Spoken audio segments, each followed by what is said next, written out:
আহমেদ সিদ্দিকী সাহেব দাবি করেছেন যে তিনি ইতিহাসের উপরে বিদেশ থেকে ডিগ্রি লাভ করেছেন এবং তার ভাই ইশরাক আহমেদ সিদ্দিকী সাহেবও বিদেশ থেকে ডক্টরেট ডিগ্রি লাভ করেছেন।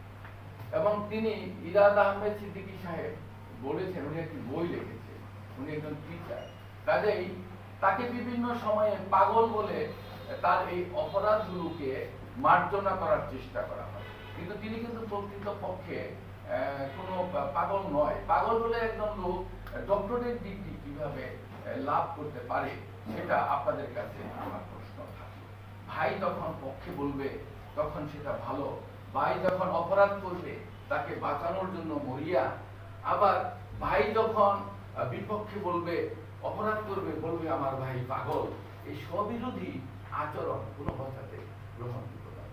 এবং এই ইরাদ আহমেদ সিদ্দিকী সাহেব যতবার বিপদগ্রস্ত হয়েছেন, তার কোনো সোর্স অফ ইনকাম নাই, কিন্তু তার সমস্ত ভরণ পোষণ করা হয় এই পরিবারের পক্ষ থেকে, বিশেষ করে ইশরাক আহমেদ সিদ্দিকী সাহেবই সেটা মুখ্য ভূমিকা পালন করে। সুতরাং তিনি এই দায়ভার এড়াতে পারেন না, এই পরিবার এই অপরাধের দায়ভার এড়াতে পারেন না। আমরা মনে করি যে এটা একটা সুদূর প্রসারী ষড়যন্ত্র এবং সুদূর প্রসারী একটা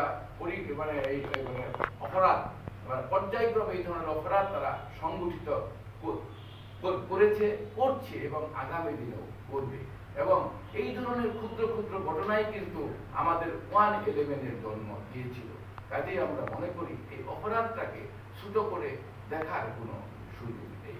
যদি ইরাদ আহমেদ সিদ্দিকী সাহেবের বিপদে ইশরাক আহমেদ বা তার পরিবার ছুটে না যেতেন, তাহলে আমরা মনে করতাম তাদের সাথে মূলত তার কোনো সম্পর্ক নেই।